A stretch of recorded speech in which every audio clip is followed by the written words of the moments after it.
To the easy trim later because that's probably not a real hot topic. Let's get through most of this stuff here. Okay, improper fastening, high nailing. Can anybody tell me what's wrong with this picture? Good. Too many nails, I guess. Too mucho clavos. So this is our 8-inch vertical panel here. They did a good job of marking out the sill here. Typically it's a lot easier using this panel because I know exactly where the stud is.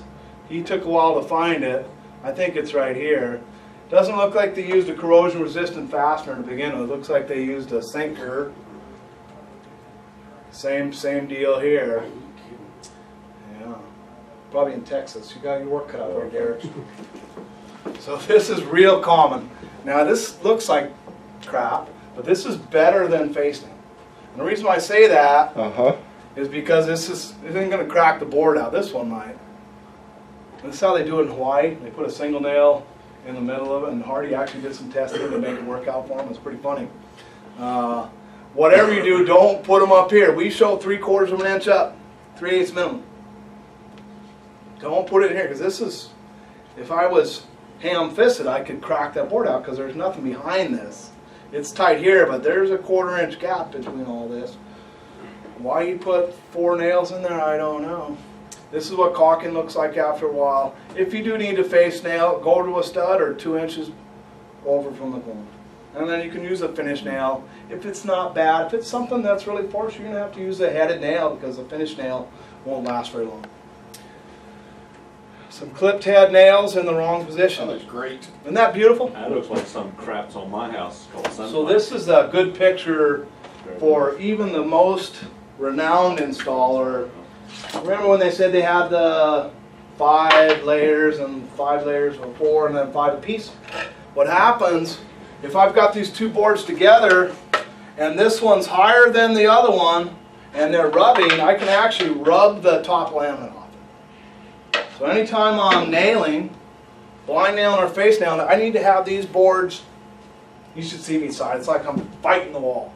Because it's really about sucking it up and getting your 2 joints together before you nail it. Because if they're mismatched and they're rubbing on each other, it'll peel this top layer off. And there's no coming back from it. So if you don't want to replace pieces or rely on some caulking, they need to be together. Because if they're rubbing on each other, it'll peel the laminate off. Now that goes with anybody's product. So, okay, fastener replacement, I didn't even check that. This is good spacing, not so good there. Caulk and paint would fix that. But Double tap. oh, snap. Lots of good clearance there, that's important. Yeah, I hate when that happens. Hard to warranty that. For you guys. Is that going in the trim? I can't Yeah. tell you how often Is that you're your going to end see wall? this. So we Yeah, see yeah. these pictures of Maybe it's garage wrap or... this is reality. Oh man, this This is more is- often than not. This is where you earn your stripes as a consultant sales representative by pulling an installer to the side and To productively the saying, "Hey, this looks like a horse's ass."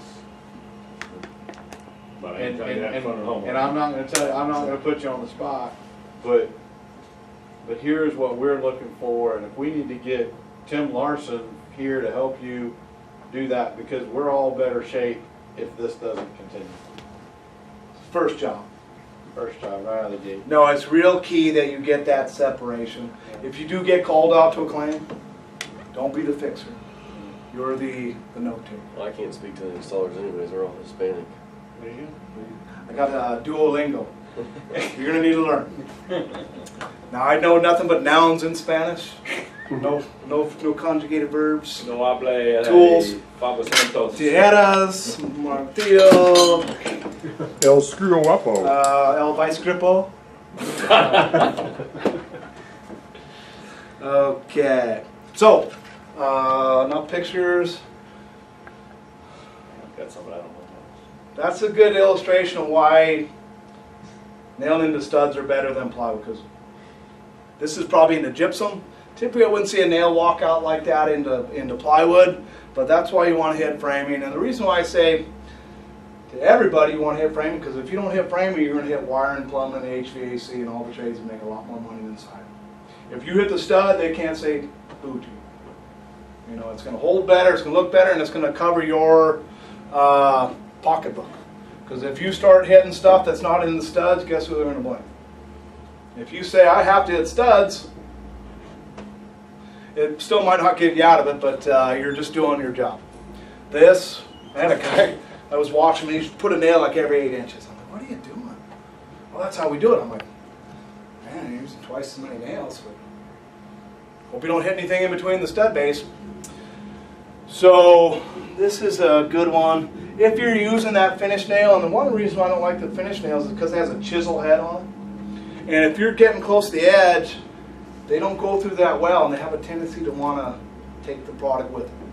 So make sure you're 3/4 of an inch up, make sure it's sucked up, and nail it. If you've got a gap behind there, you're too low, you're going to see that delaminate out from underneath there.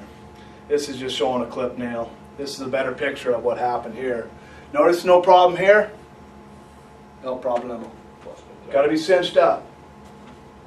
Hopefully that was down low. Yeah, you know, Colin Murphy was the professional architect for some of the lawsuits that CertV was going. He said it really boils down to you have to treat it like fiber cement. You can't treat it like wood.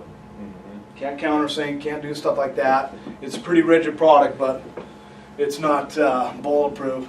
This is a good reason why you want to use factory joints. We are not perfect, but pretty much anytime you put those things together, they're going to be nice and tight. Factory, that's what a joint should look like. Pretty cool. It'll look like that for 50 years. If you start caulking this joint or you do a cut joint like that, typically if I see that, I know that there's a kink in the side. Because we're perfect, we never make mistakes. So it's like that, it's got a crown, it's like that, it's got a dip. If I'm seeing that, and it's kind of a tip for, so just one tip for you guys. Don't try to go in there and tell that sider how to do his job. Just a little tip there. Now, if you want to go in there and help him train his new guys, because there's a huge labor shortage, I'm sure they would welcome that. But if you're telling them how to do their job, like Glenn was saying, you need to take them out to the side. And Yeah, I was going to bring up one point, us compared to Hardy, Yeah. because you're telling guys on the butt joint where they make the middle of the wall, whatever. With Hardy, you always got to use a fresh piece. You can't flip it because they have that nail fin up there, or whatever you want to call it. Right. With our product, if you got to cut it, this is the factory edge. You can flip the board, and that gives you a factory edge, and your cut edge will be against your window or be against your trim and so forth. So you have a less waste factor with our product than you do with competitors. That's a great point, thank you.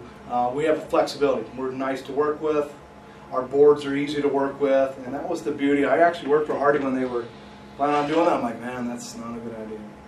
The waste factor. The waste factor goes, especially if it's a hip hook, it's not so bad. Yeah. But if you're doing any kind of gables or rakes, that's a ton of material. Can you restate that? Yeah, go ahead. You can tell them better.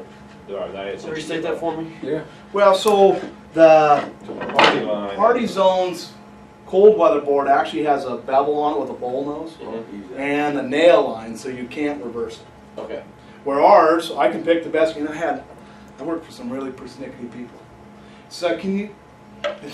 First of all, thank goodness. He's like, can you get that grain to match up? So everyone, no, okay, yeah. So you can do that. You couldn't do that with ours. Ours, typically, you're gonna see you'll see an open and a smaller grain. I'm not blind. I'm saying, yeah, okay.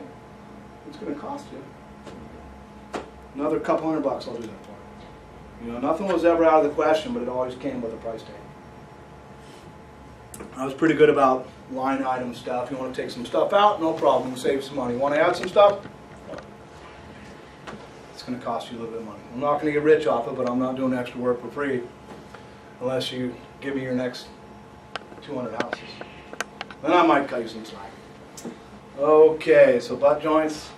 This is the lap siding. This is showing the starter strip. Not going to void the warranty if you don't use it, but if you're working for an elementary teacher, engineer, or lawyer, and they don't see you put that in there, they're going to take the rest of the week off to watch you work. This is basically to set the profile. If I didn't do this, the first piece would go on flat, the next piece would go at an angle. If I'm using the shingle products, I'll typically go a little smaller on that because the truth be told, when you put 3 layers of this up against 5/4 trim, it sticks out farther than the trim. So only shingles and individual shingles where I'm going in the trim will I cheat that a little bit. I'll probably just go 1/8 of an inch. Because if I don't, then this with the buildup and the overhang typically sticks it out farther than the trim. What are you using for that starter strip? You can use the fiber cement, obviously. Just rip It's, yeah, typically 1.5 inch is as small as you want to go, so it'll stay in one piece. But you can just rip a board. Yeah. And if you're smart, you'll know what your closure is, so you're not, you know, it's probably good for us, but you don't want to be ripping perfectly good board to make starter strip out of it. No.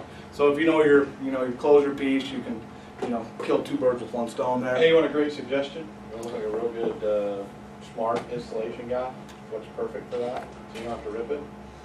Finish trim. So the utility trim? Vinyl utility trim. Yeah, right there. 'Cause Yeah, you probably a don't- lot more common where you guys are at. Absolutely right. Especially guys that do vinyl and fiber cement. Man, you gotta box it out on your truck. So that's a piece of undersold trim. Undersold trim, That's please. not I used to vinyl. Man, Tom is So the you man. just go in reverse, put it in that way. Right? Or how's he? No, you're putting it. You still got your nail flange up flip here. bottom. The other way would be on the top. Yeah, and yeah, right, yeah, slide you're it. flipping it, This yeah. one, yeah. Then you don't have to reprime that edge, because technically, that middle piece, if you rip it down, should be reprimed, should that start? Cut in treatment. Yeah. Prime, There paint, you or go. caulk. Paint all cut corners. Yeah. A lot of the times, that rip piece is going to be up in your eaves, so it's not as big a deal. And that's why I try not to rip these pieces down, because technically, that's a way for water to sit on there, and it could affect your finish. Okay, so lap siding. All these requirements are determined basically how wide it is and where you put it. If it's really windy, you might have to face nail. So to read that ESR report, where is it at? ICC ESR 1668, you can find that in the technical documents part of our website. First thing you need to look at is your allowable wind load and the exposure. So we'll have 3 different categories, B, C, and D. Typically it's B, suburban. It gets greater as it comes down. So B would be your normal wind, C would be a little more windier, and D even windier. So close to the coast, on a ridge, nothing to break the wind. That's going to be your highest wind regions. Typically I just use the B. Depending on what profile I use, if I'm using 12 inch, I'm going to have to face nail. If I use 7 1/4, 5 1/4, I can blind nail pretty much without even looking at this report. Also depends on what wall construction. If it's metal frame, it's going to have a different value than wood frame. Different fastener, different value. All that is spelled out in this report here. The most important thing